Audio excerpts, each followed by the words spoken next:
Cardio is cardio, bro. right? So this is going to be an NBA courtside run around kind of thing. A courtside runaround. What's your name, Drake? Who supports literally every team under the sun. Yeah, man. Can I just nip this in the bud early? North.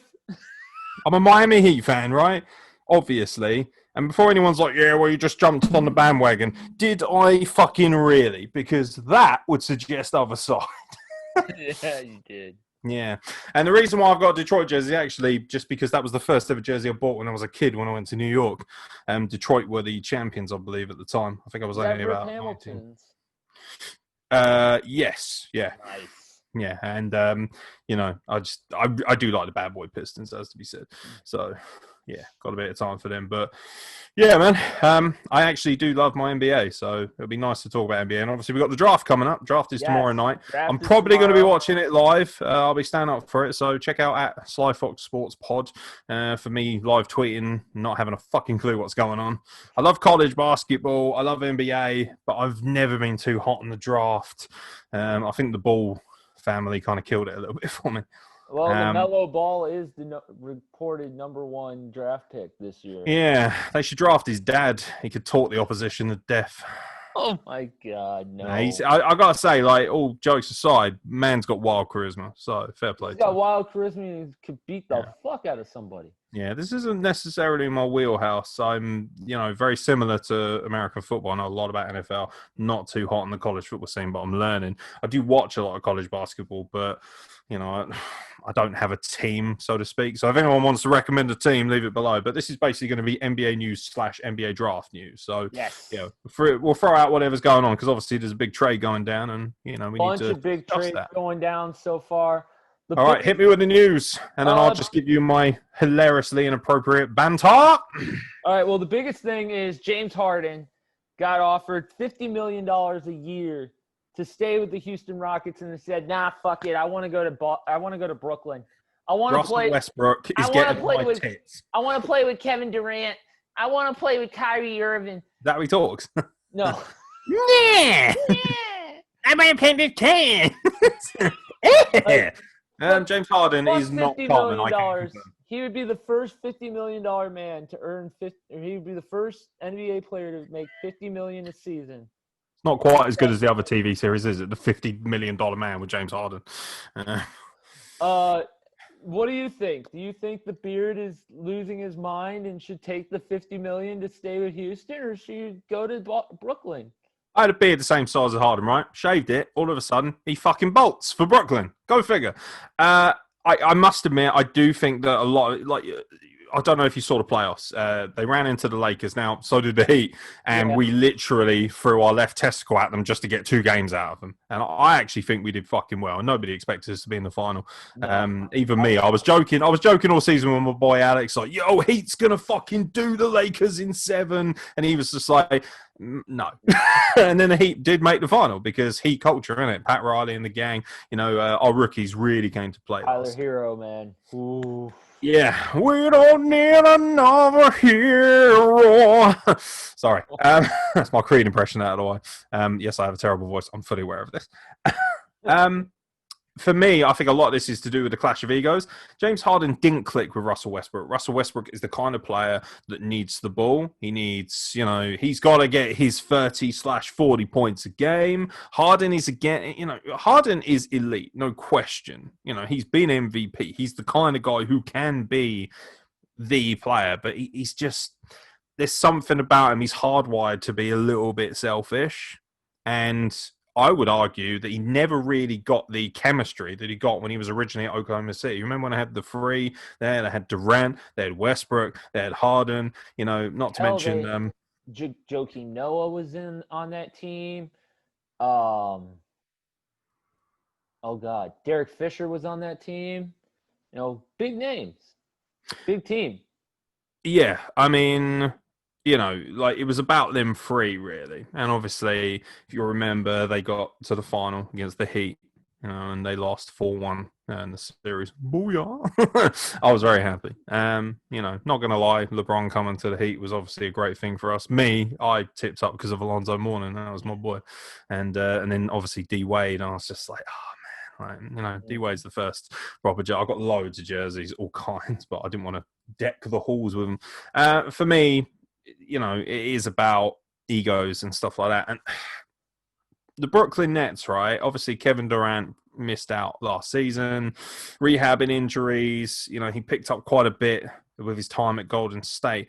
But when he's fully fit, he is by far and away one of the most dangerous players I've ever seen.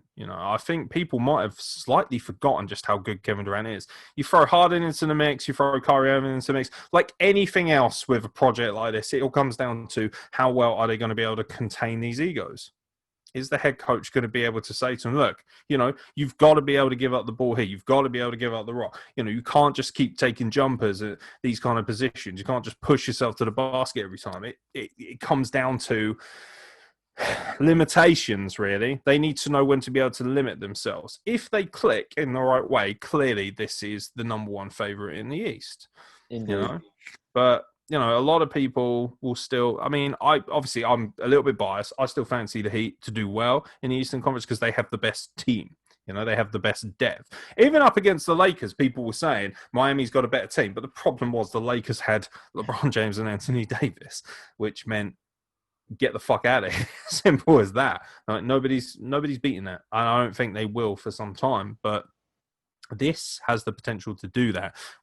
I don't know if you saw the Rockets when they bowed out to the Lakers 4-1. They took the first game, and then after that, as soon as there was some sort of adversity, they struggled. Yep. And, the Rockets, it'd be interesting, actually. It wouldn't surprise me if is Westbrook going to stick around. We assume he is.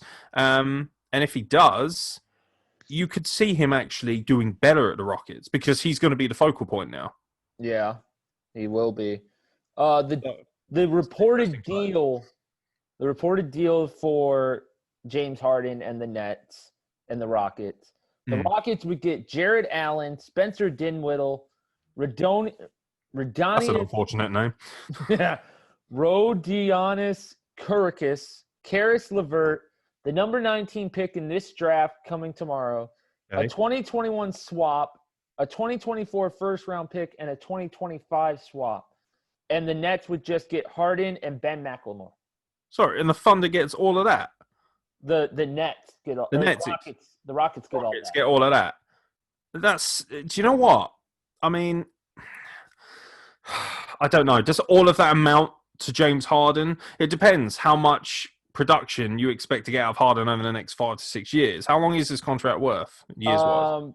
I'm not sure. I think it's 3 years he's still got. I got to be honest, after what I saw, Houston are probably looking at this and thinking, we got up against the Lakers and we got utterly trashed. We're not going to improve enough to overcome the Lakers, so we're going to cash out while we have the opportunity. And they've picked up a lot, and they could probably turn a good trick with some of them draft picks as well. I don't know. Maybe it's because I'm a little bit defensive when it comes to these kind of maneuvers, but I always like the team that stocks up, the team that's willing to cash out to improve their salary cap. All of these things are going to happen under the Rockets regime. They've picked up a lot of big players. No doubt they're probably going to shift a few of those parts around, maybe trade them to other franchises for lower end picks. They could end up with a very healthy amount of picks in the next couple of years. So I don't think it's a disaster move if Westbrook stays, because I think Westbrook is going to like being the focal point. Like I say, he's going to like being that guy there. And I think he might pick up the majority of the slack that was left behind from Harden not being there. I really believe that. I know Westbrook can be a bit selfish, but he is an elite player and he will go off. And he is so explosive and so aggressive, especially when he attacks the paint. And for me, one thing I will say is it bolsters the East. Because the running argument has been for quite a few years now, even though I know the Raptors won, and a lot of that had to do with Kawhi Leonard, who didn't jump ship to the West. The argument is that the West is a more dominant conference. That certainly was the case last season.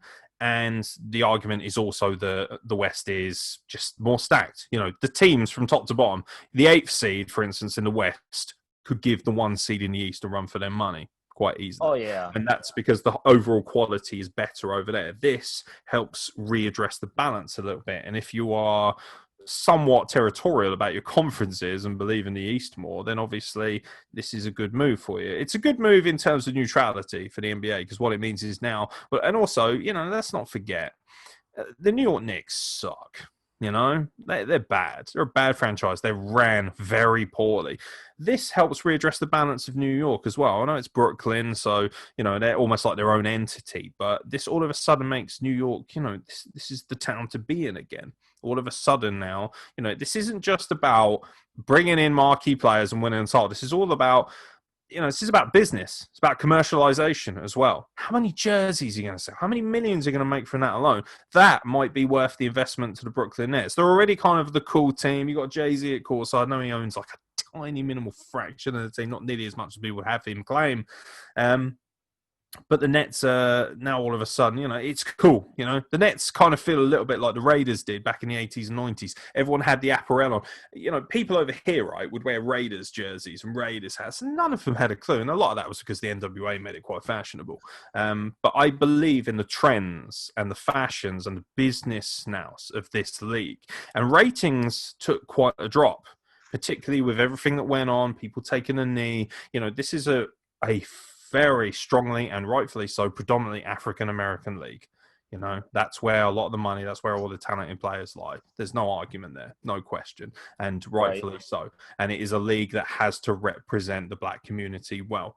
And there's something that I believe, I don't believe I'm racist in saying that African-Americans as a community and as a whole identify much better with that kind of culture than we do when it comes to basketball. I say we, like I'm half Egyptian, so I don't really have a say. Egypt, not exactly a prominent power when it comes to basketball, but, you know, this is a real exciting balance. And, you know, again, it's that free-speared, you know, free-headed animal that is basketball. At the Heat, it was Bosh, it was Wade, it was LeBron. You know, then they went and did it with Golden State, so to speak. You know, you had Steph Curry, and Klay Thompson. Yeah, even, you know, Iguodala to a certain extent, who's now on his trade. At the Heat, you know, it does. It's funny. We've got away from this narrative now of you've got to do it by yourself and you've got to stay loyal to your team. LeBron kind of shifted that conversation out of the way. He took a lot of heat for it, no pun intended, for quite a while, particularly when he took his talents to South Beach. But you know, maybe I'm sort of dawdling or, you know, walking around the block a bit with this, but I think it actually benefits Houston quite well, this trade. A lot of moving parts. I like the draft picks especially. Those are the things that you want to be picking up. Those are the things that you want to congregate. You know, you want to collect those. Those are important. They're like tickets of gold, especially if you know how to use them properly. Mm-hmm. And ultimately, I don't see James Harden being elite level for, you know, the next 10 years, so to speak. I mean, obviously that's just not mentally or physically possible. So for me, I'm sitting here looking at it and believing, well, you know, okay, Houston might have to take a hit for a couple of years, but they're a smart franchise and they always seem to stick around for a reason. So, you know what? Let's see if Westbrook can pick up the slack. Maybe. The Rockets did make a move. It was not, you know, Harden or Westbrook. They did trade Robert Covington to the Trailblazers for Trevor Ariza, a 2020 first-round pick, the number 16 for tomorrow night's draft, and a 2021 protected first-round pick. So Covington, who is one of the higher-end defensive guys, for Ariza, who used to be with the Rockets, and 2 first-round picks. That, you know, could they be using those as, you know, sweeteners to the Nets or to the whoever else is in for the Harden deal to make it a little bit sweeter to get James Harden or Russell Westbrook out of there? Well, I mean, I thought I'd have a look for myself. Like, they're saying that it's a relatively barren trade market for Russell Westbrook. And I think this is the thing. Like, I thought that Westbrook would be far more keen to stick around and be the guy. Because he's the one thing I like about Westbrook is he's quite happy to take the weight of a franchise. He's ready to do that. And, it hasn't always worked out. He was the guy who stuck around a lot longer at Oklahoma than he had to.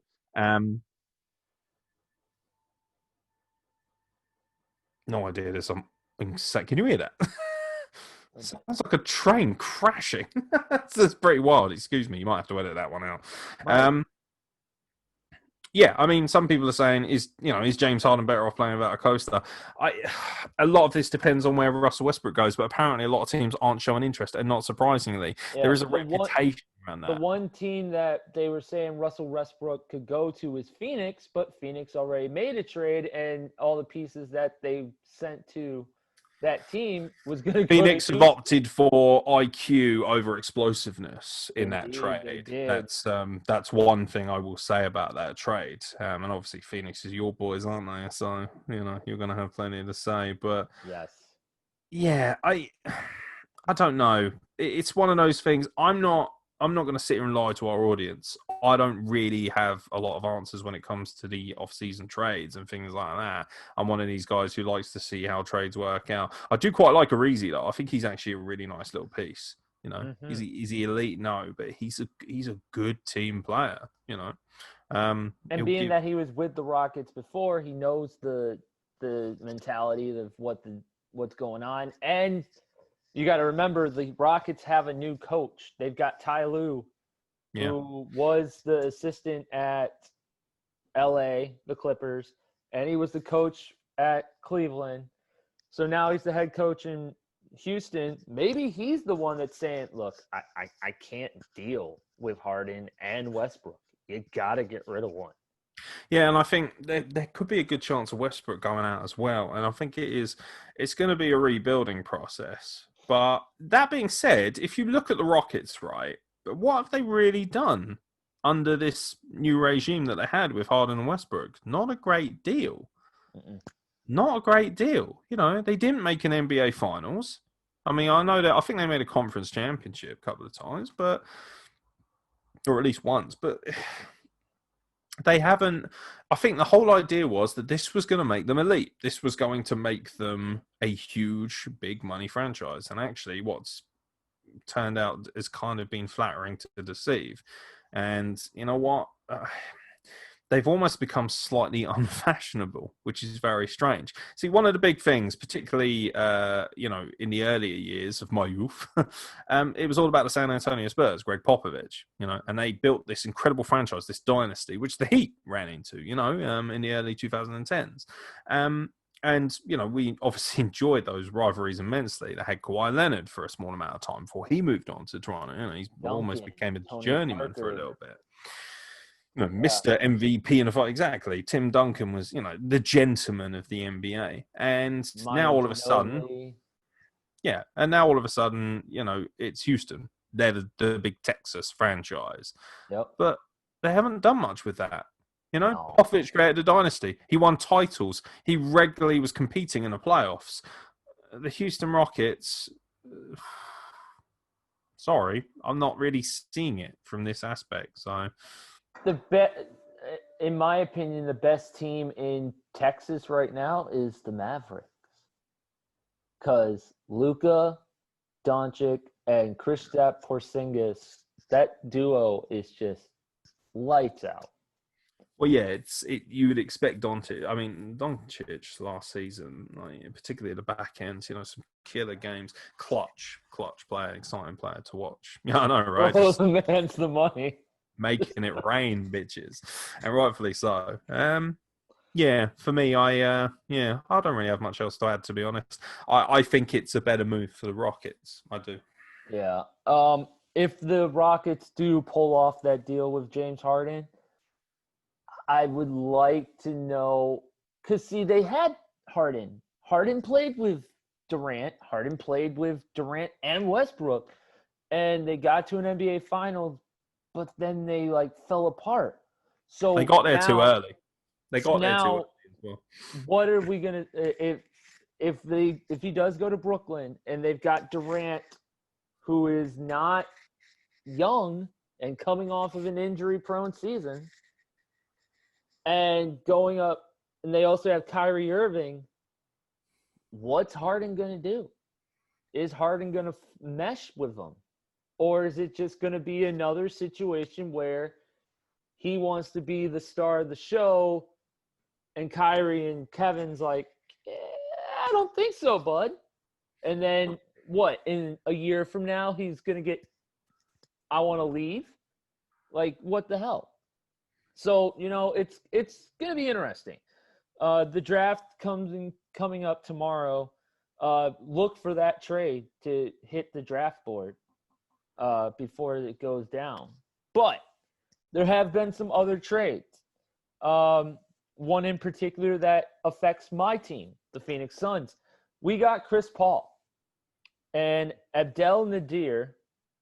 We gave up Kelly Oubre Jr., Ricky Rubio, Ty Jerome, Jalen Lecoq, and a 2022 first-round pick.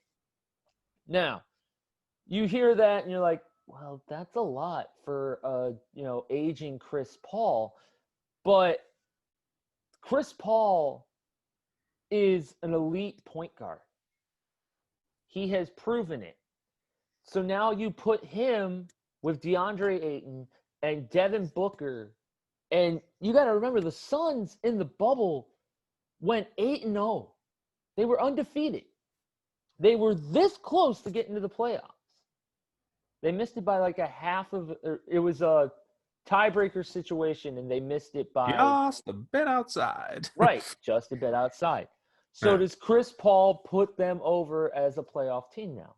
Yes, as a playoff team, they should be making it with Chris Paul. They needed actually a lack of size. They needed pace. Let's not forget, DeAndre Ayton was drafted ahead of Luka. They chose him over Luka Doncic, which is. I mean, right now, it depends, obviously. It's early doors. But and Ayton had a good season. I believe he was averaging around 17 points, 10 rebounds. Like, he's a good player, and obviously a big lad as well, center. And the center is not really a very popular draft anymore, as we're going to talk about, like in the NBA draft. And that was kind of drafting Ayton was kind of like the killer for it over it. Because people now sort of look at guys like Doncic and stuff and they think, it's almost like a dying art in many ways. Even Miami, we have Bam Adebayo playing a center, but he's not really a pure center. And he's not a huge he's man. More a power forward.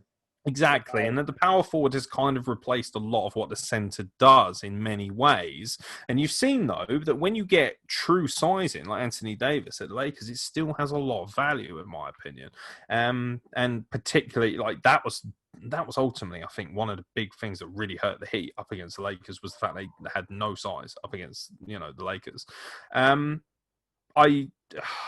curious, like, I think this makes the Suns a possible playoff team. It certainly doesn't make them title contenders. I think there's more work to be done there. They are probably hoping that DeAndre Ayton's productivity is going to go up even more. He had a nice, solid season. He was a good draft pick, but he wasn't lights out. Not like Doncic. And when you think they had the opportunity to take Doncic, I would be much more excited if they had him with Chris Paul at point guard. And one thing I do like about Chris Paul is his unerring like level of competition. He's so competitive and he's so aggressive.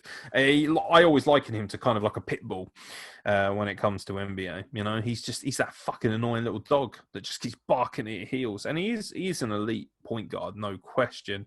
Do you not worry with the age that he's on the downslide now? I do worry about the age, but age comes wisdom. Wisdom is what Devin Booker needs. Devin needs this trade was essentially for Devin Booker, so he did not want to leave Phoenix. Because he is an all-star. Devin is their best player, has been for the past few years, and he wanted another piece to help him. DeAndre was doing okay, but he needed another piece in that backcourt. And bringing in Chris Paul yeah, Paul's going to get you not he'll get you good points, he'll get you good minutes, but um it's going to be interesting. It really is. I think Booker and Paul together will make a good playoff team, but like you said, title contenders not even close. Not ready. I No. mean, as much as I would love to say, oh, Phoenix is going to work off that 8-0 undefeated streak in the bubble and just go lights out and fucking knock out the Lakers, knock out the Rockets. No. They might beat the Lakers because the Lakers are rebuilding now. I mean, Anthony Davis has decided that he wants to go into free agency, which is a big hit. But the Lakers are trying to get him back, too. So, it is what it is. We'll The see what Suns haven't happens. been in the playoffs since 2010. So there's also that big pressure there. That's on Paul's shoulders now. Don't get me wrong; he can shoulder that. That's just fine. He's that kind Yeah, of guy. he's that guy. I like this trade, but I've not seen Chris Paul do anything truly elite over the last few years. He's not a guy who can do it by himself. I don't believe. Yeah, I don't know. It's a big ask. Can they beat the Lakers? No, I don't think so. I don't think they get close to them. I think they need. I don't know. I don't know why Paul was such a big deal to them. I think they wanted somebody to complement Ayton's size, DeAndre Ayton's size. Which is fine, because even though like centers aren't a big deal anymore, not in the traditional sense. What I mean by that is centers are still a thing, but they have to be a lot more athletic now. They can't just be like Shaq sitting in the middle. That's kind of a dead art. Marc Gasol's really the only kind of guy who still does that for my money. And we saw that, like Bam Adebayo, for instance, he's a fully fledged athlete. He might be a center, so to speak, but he is kind of like a power forward. You have to combine those roles a little bit now, which is why LeBron flourished so much with Anthony Davis because of the sheer size. I think it's a good trade. I think the thing with the Phoenix Suns is they haven't really been relevant for 10 years. You need relevancy.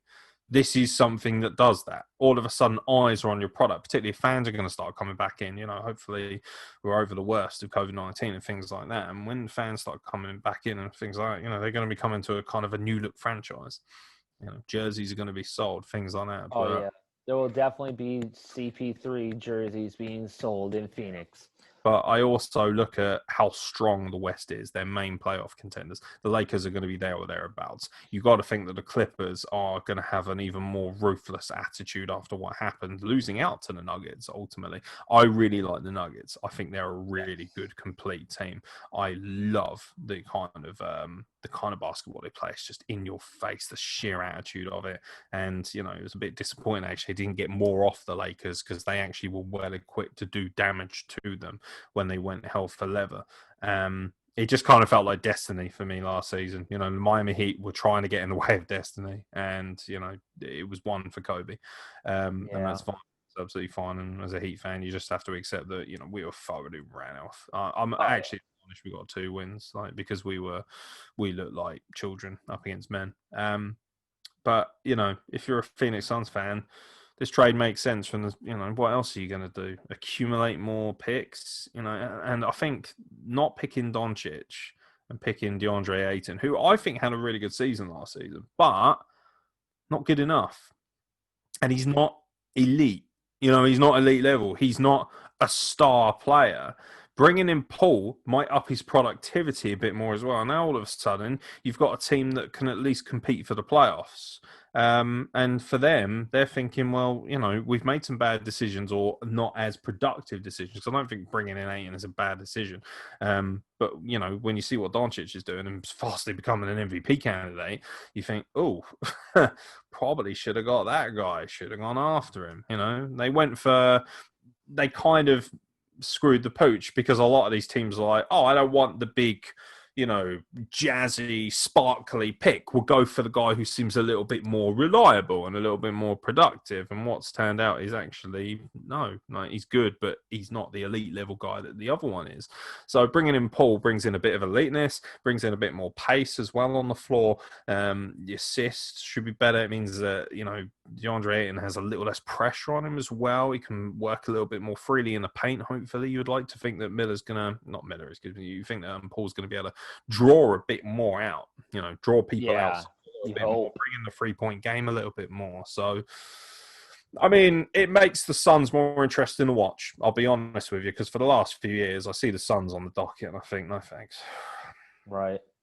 So, definitely going to make eyes on the Suns. And that's what you want. If you're a Suns fan, you want Absolutely. people, you want to be more interested in your franchise, and this certainly does that. And Chris Paul has one of the best mentalities, one of the best IQs in the league. And as you hear me say all the time, IQ is very important in a sports athlete. Indeed.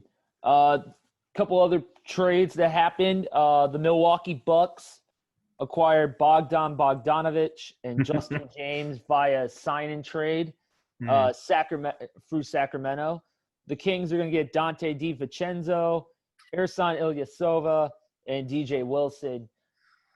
This just screams trying to help Giannis out a little bit, trying to get another big guy in there. Nick Kyrgios making the suggestion on social media that Giannis is on his way to the Heat, which infuriated me because I was like, don't you dangle that carrot out there, sunshine. That's not fair. We ain't getting Giannis. I couldn't contain myself. Just the sheer thought of Butler and Giannis. Oh my God.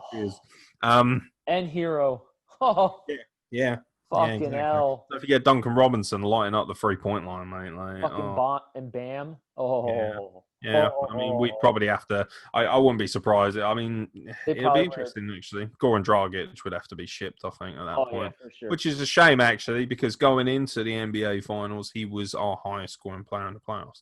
So, he is by no means a scrub. Who cares? I don't want to sound bad. The Kings are they're the fucking Kings, man. They just hang around, don't they? They just don't do anything relevant. There's no team. I'd say, ironically enough, the Knicks are probably the Jets of the NBA, which is ironic, really.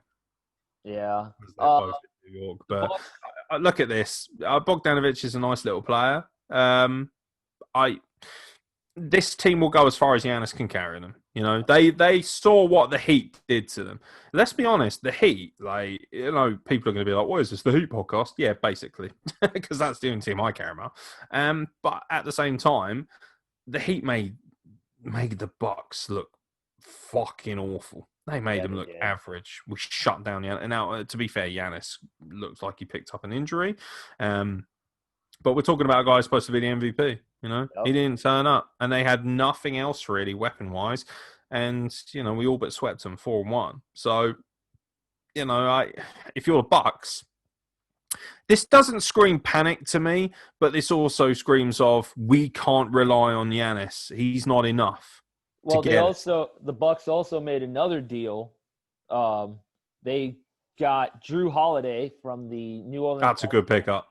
And a 2020 second rounder for this year. The Pelicans, on the other hand, got Eric Bledsoe, George Hill, a 2020 first rounder, a 2024 first round swap right, a 2025 first rounder unprotected, a 2026 first round swap right, and a 2027 first rounder unprotected. Nice. All that for Drew Holiday. It's not bad, is it? Rebuild. Yeah. And they do have one piece that is very dangerous. Zion. So, Yes. The tank himself. Indeed.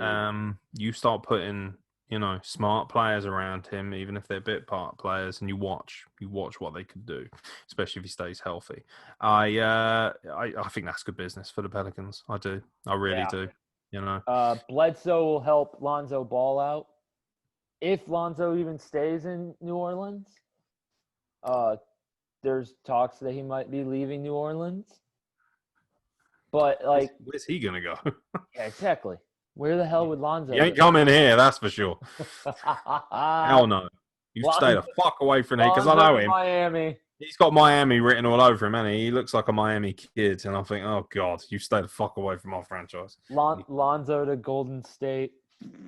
Can't he go and play abroad again? No, that's LaMelo. Sorry. Yeah. Well, he can join in. How many are there? There's Lonzo, LaMelo, and there's another one. I can't remember the other one. Isn't that the one that's going tonight? Tomorrow night. No, LaMelo's going tomorrow night. Lonzo is. I was going to say, I'm pretty sure there's 3 of them, isn't there? Yeah, there's 3 of them. There's Lonzo, LaMelo. Isn't the third one the one who plays abroad? I can't remember what the other one is. No idea. Yeah. No idea. Their dad's more famous than now. I mean, the Pelicans are sounding like the Thunder. Because what we didn't talk about with the Thunder trade and that 2022 first-round pick, the Thunder now have 17 first-round picks between this year's draft and 2026. That's insane. That's fucking nuts. That's Patriots territory, that is. That is. That's They crazy. are going for 2030, baby. They are just ready to thumb them all. What do you reckon? They tank it for the next 5 years deliberately, just so they have like an entire first rounder? Yes, absolutely. Yeah, they could end up making a lot of every money. fucking time. It's going to be crazy. I don't know. You want parity in this league, and they might offer that with that amount of picks. That comes down to general management. Yep. I also forgot the Oklahoma City Thunder did get another first-round pick and another piece. They traded Dennis Schroeder to the Lakers. Why? The Lakers just got reloaded for Danny Green and a 2020 first-round pick in this year's draft. Danny Green is a bit of a surprise. Is he getting punished for that one miss in Game 5? I guarantee it. When, Danny Green. probably just for that. Do you remember that? They put on the Kobe uniforms and the Heat took a game. And I reckon that actually signed our death warrant because they massacred us the next game. And we literally had nothing left. We threw everything at that game. And, we upset the world because everyone was like, Miami don't deserve to be there. Pretty sure we did. Blow me. Just basketball fans, mate. You think wrestling fans are toxic on Twitter? Fucking hell, Lakers fans. Oh, no. Oh, they are the cancerous. Fuck them. And I like the Lakers. I think it's an incredible outfit. It's a thing. When I was a kid, the Lakers were big business, man. They were big business. They still are. They're the big franchise, and no one's arguing with LeBron being the best player of this generation. No one's arguing with that. No one with a brain. But yeah, your fans need to fucking wind their necks in a little bit. Plastics, man. That's coming from a Heat fan. Everyone hates us. I think it's just fashionable to hate the Heat. That's cool. I think that's one of the reasons I like being a Heat fan as well, because it's a bit like supporting Millwall. Everyone hates us. Everyone hates us. Yeah. It's weird because it's weird, isn't it? Because in Britain, if you're a kind of like a bit of a fair weather fan base, nobody really gives a shit, like a Fulham or something. Everyone's like, they're just a bunch of posh wankers. Nobody's offended by that. In America, it's like the total opposite. They hate you for that. They hate you for not being rabid. Yeah. So, yeah. I'll tell you what should be interesting. A fully fit Golden State Warriors coming into this season. Well, they should be fully fit. They should have Clay back. They should have Green. Yep. They should have Steph. But there was one other trade that's gone on so far, just a little one. The Nets acquired Bruce Brown from the Pistons. The Pistons got Zanin Musa and a 2021 second-round pick via Toronto. So, I mean, that just screams, the Pistons were trying to get the best deal for Brown. Yeah. Because they haven't got many moving parts over there. No, not really. I mean, they're talking about they might try and ship Blake Griffin, but who's going to take Blake Griffin? I mean, he pretty much wound up there because nobody else would have him. So, it's just a shame. Injuries have kind of told on a guy like him. That's going to happen when you're a legitimate 7-footer and you play with that explosive nature. That you got a lower shelf life to a lot of people, especially in the way that this game's played with the pace, with it leaning towards a 3-point system. That being said, you still need big guys. You look at all the successful teams, most of them had a big guy, in the center or power forward / position. And the finest example of that was, again, Anthony Davis for the Lakers. Yep. So, decent enough. Looks to me like Brooklyn are trying to bolster their bench as well. So they've got definitely. extra guys come through. Especially if they do that Harden trade, their bench is going to be fucking non-existent. Yeah, that is definitely a trade that has been done with the warm up and the assumption that Harden is coming. Yep. So, I don't know when it'll be a done deal. You would imagine probably right around the trade. I wouldn't be surprised if it gets done before the trade, before the draft. Excuse me. Yeah. These are 7 trades that could happen, and I just like to run these down because they sound pretty interesting. Sure, man. I mean, most people are asleep at this point anyway. Right. So. The Minnesota Timberwolves getting Bradley Beal from the Washington Wizards. The Wizards. I like Beal. The Wizards would get the number 1 pick in the draft this year. James Johnson, Jarrett Culver, and Jake Layman. Beal is good. Yeah, Beal is good. And he needs to get out of Washington because John Wall is a fucking – he's a wall. That's exactly what the fuck he is. I kind of like John Wall. I kind of feel bad for him. There was so much suggestion and conjecture that he might end up at the Heat, and I actually quite like the idea of that trade. I like his aggression. You know what John Wall's problem is? He plays for a team that lets him go unchecked. Yeah. And someone like Pat Riley, I think, would be able to shut him up enough to get him playing the right way. I do believe that. Greg Popovich would be a good guy to get a hold of him as well. But Bradley Beal is a stud, man. And that's a great pickup for them as well. This is a projected. So if it happens. But the thing is, would Minnesota give away the number 1 pick just for Bradley Beal? That's the thing. Is Bradley Beal enough to give it up? That's the problem. Like, are you looking at this draft class and thinking, what you got? You got Ball, who's projected to go number 1. You've got Ball going number 1. Robert. Got Wiseman out there, who looks like who's a good center, but people are kind of Wiseman might end up going lower than people think actually, because centers just aren't popular in this thing. And actually, I like the look of that kid. Out of all of them, he's the one I'm excited by. From the University of Dayton, he's a fucking stud, and he's going to be a monster in the NBA. So, yeah,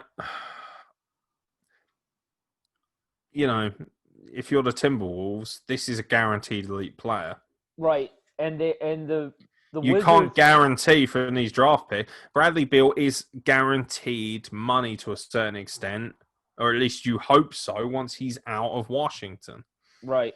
Scary, innit? You would have projected the Wizards should have been such a dangerous outfit. Well, and you got to think, okay, the Timberwolves right now have Karl Anthony Towns and D'Angelo Russell. You put Bradley Beal in that team, Minnesota becomes a little bit more legit, in my opinion. So, and Beal's 27, Towns is 25, Russell's 24, and they're both on long-term deals. They're all on long-term deals. So if they could do this, Beal's going to be there for a while. Because he just re-signed with the Wizards on like a 5 or 6 year deal. So, you look at it and it's like, is it worth number 1? Do you see anybody in this number 1 or in this draft class that could be better than Bradley Beal? I mean, the potential's always there, like you mentioned, but it's a case of proven commodity. If they take Bradley Beal and give out their pick, does that mean they won't have a first-round pick at all? Do they have anything? I don't know if they'll have a first-round pick. They might have another one from later on in the draft. But this is the number 1 pick. So that's why everybody's like, oh my God, it's number 1. But is the draft class that good to say, hey, you know what? We'll take LaMelo Ball at number 1 and pass up Bradley Beal. Do you believe as well that, because will Washington get their first round pick?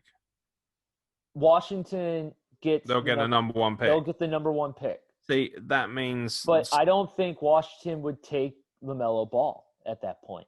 I think Washington would then go after either Wiseman or Covington, I think his name is, the kid from Georgia. I don't think they would take LaMelo because they really don't. They're in a rebuilding phase, but LaMelo Ball, I don't think he would fit their team. But I don't know. It'd be interesting. These are just, what ifs kind of things. Another one is, I was talking about Blake Griffin. The Warriors would get Blake Griffin and the number 7 pick in this year's draft from the Detroit Pistons. The Pistons would swap picks, get the number 2 pick, Andrew Wiggins and Kayvon Looney. A major in rocket science to keep up with all this. So basically, the Warriors would get Griffin. Can we get Mike Wilbon on? He'll let me out. Griffin after knee surgery. So Griffin's, The bust. And then they would swap first-round picks. So the assumption right there is that Blake Griffin's going to find somewhat of his form up post-surgery, but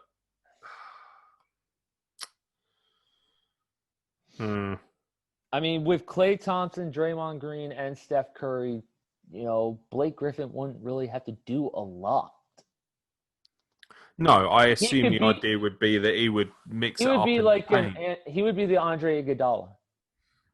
He'd like to think so. He would like to think so. Not a chance, sunshine. Iguodala was he was an investment in dirty. That's what he was.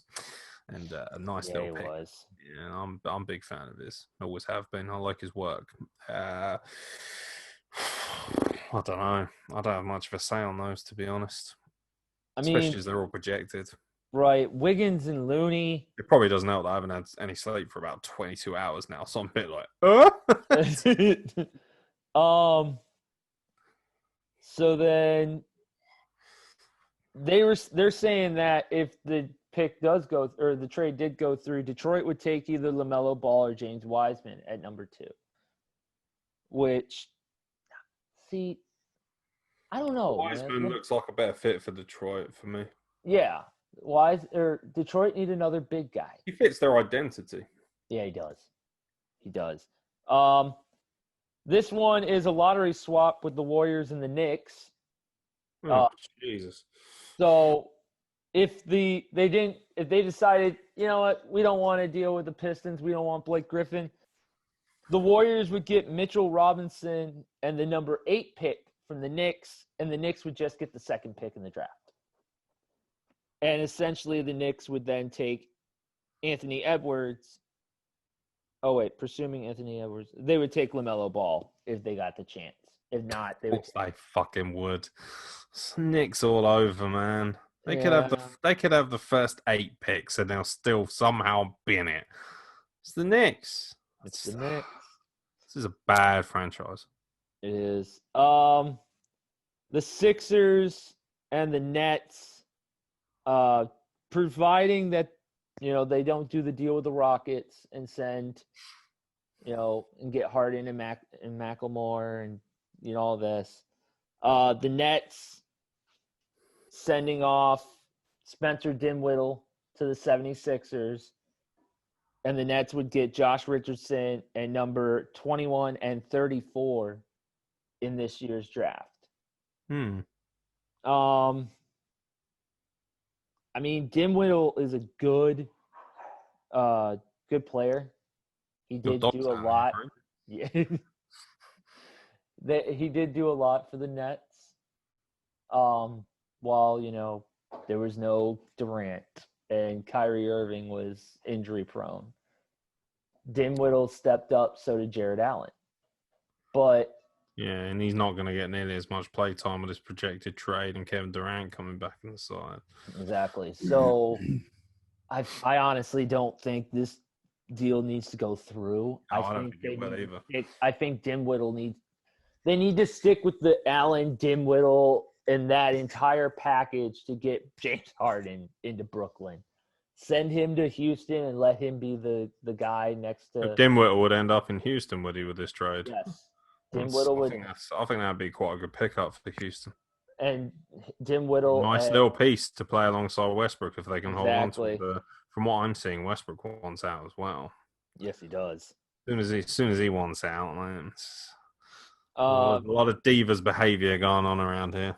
For sure. The next one is finding this. I love the name of this one. Celtics find tax relief. Don't we all? The Trailblazers. We've all been looking for that shit. I can assure you of that. Right. The Trailblazers with the number 26 pick in the draft tomorrow. Enes Kanter and Vincent Poirier, and the Celtics will get Mario Hazanja. Basically, that's just saying, you know what? Moving those guaranteed salaries would save Boston $7.7 million and up to $16.5 million more in possible luxury tax. So that's just what that's for. They don't give a shit about lasagna. They just want to clear the space. You just call him lasagna. It's Hazanja, Hazana, Hezonja. Obviously, it's Serbian or something. So, kind of like Stefan Vujacic and all that shit. Another one for the Celtics. They would get the number 6 pick in this year's draft, and Dwayne Dedman.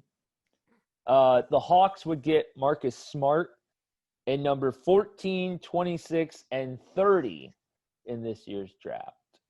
So they would swap first-round picks and get 2 extra ones. And Marcus Smart.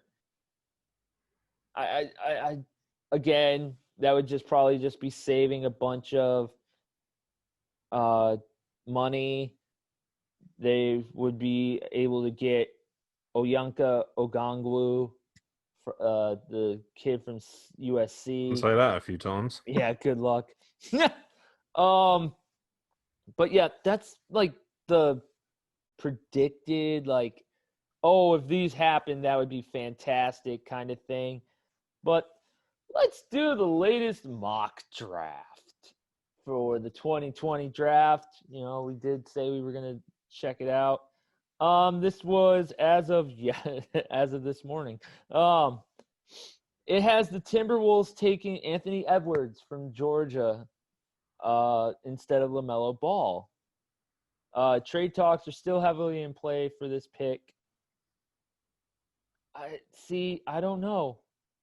I think that if the Timberwolves traded the number 1 pick, they better get a good deal. And I don't know if Bradley Beal is worth giving up the number 1 pick and all those other pieces just to get Bradley. But you know what? The Timberwolves want to win now. They want to be a playoff contender. Yeah. And Beal would help that. Maybe. Second is Golden State right now, unless they trade their pick. And they've got James Wiseman going to Golden State right now, which that's actually kind of interesting because I thought that I like that. I do. If you get all those pieces back healthy, all of a sudden you become a dangerous team again, and you've somehow blagged your way into having a potential career center as well. Mm-hmm. Yeah, they might have, because it was very clear from the get-go. It was because their injuries were it was a freak account. I felt bad for the Warriors last season, and everyone just piled on them, and they just said, "Fuck it." We'll tank the shit out of it. And Timberwolves were like, not if we don't tank harder, god damn it. Timberwolves were incensed. They were like, how dare you lose games? We'll lose more. They just were obsessed with it. I was like, how could you possibly be worse than the Warriors? They fucking somehow pulled that out. The fix was in. I like that. That for me would probably be the most exciting trade because I think the Warriors have still got something in the tank. And I think coming back next season with a fully fit squad, they're going to be dangerous. Yeah. Number 3, they've got LaMelo Ball going to the Charlotte Hornets, which. Oh, yeah, I've just pulled it up here so I can have a look myself. Oh, okay. Yeah, if the Hornets stay at number 3, of course. Right, if the Hornets stay number 3. Number 4, they've got the Chicago Bulls taking. Good luck with that one. Denny Avdija from Maccabi Tel Aviv. I mean, I've never heard of the guy. So I've not heard of most of these guys, to be honest. Like, I didn't watch college basketball last season. So it's kind of interesting that they've got at number 5, they've got Obi Toppin from Dayton going to Cleveland. That'd be interesting. I just saw his name, yeah. Toppin is a good, solid player. And I think he would fit there. He would fit in Cleveland. Atlanta, Oyeka Ongwangwo. Yeah, right. This is like the Europa League fucking predictions all over again. Right. He's a forward/center, and that would be Atlanta could use that. They need a big guy. I'm looking at is it Onyeka Okungwu? Yeah. Going to Washington. Oh, you got him going to Washington? Rejected at number 9, and that looks like the absolute fit. Yeah, that's why they're talking about Washington wants to trade up to get into that top spot. And he's probably the best guard.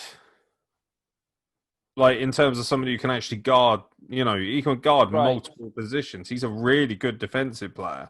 And if there's something Washington needs, it is defensive players. Yes. So, I'm looking at his stats from college now. He's a bit of a freak athlete, this kid. Yeah.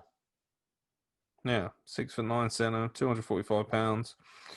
Yeah, he's a rim protector. It's as simple as that. The Suns have the top. He's a pick and roll partner for Wall. Yeah. If Beal bails out. If Beal bails out. It might be the glue that brings them back together. Maybe. I've got the 7th pick from the Pistons. They're taking Patrick Williams from Florida State. He's he's a good solid forward. My one's got Killian Hayes. Oh, okay. Yeah. So, who plays point guard? They've got Derrick Rose, but he's in the final year of his contract, you see. So, they're probably going to need somebody who's going to, be reliable at that position because I can't imagine Derrick Rose is probably going to stick around. Yeah, probably not. I've got the number at the Knicks pick at number 8. They've got Tyrese Halliburton from Iowa State, a guard. Obi Toppin on mine. Huh? You got Obi Toppin on yours? Obi Toppin, yeah. On 8? Obi Toppin on a pizza is right here. He should be perfect in New York, shouldn't he? Let's be honest. No. He's considered one of the best defensive players in this draft. Obi? So, yeah. Yeah. Elite passer for his position who can put a ton of pressure on the rim. Questions for Toppin are on the defensive end. Oh, well, he'll fit in very nicely there because Tom Thibodeau knows nothing about defensive fucking New York, man. Right. I got number 9, the Wizards taking Isaac Okoro, guard/forward from Auburn.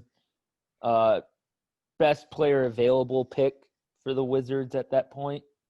Yeah, see, that's what they're saying right here with Onyeka and Okungwu.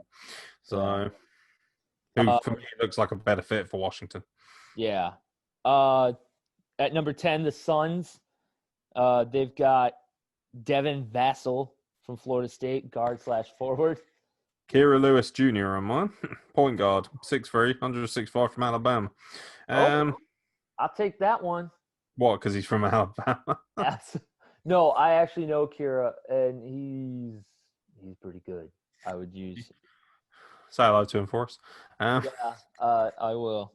Who do you Shout out to Kira Lewis. Who do you support college-wise? Alabama. Basketball?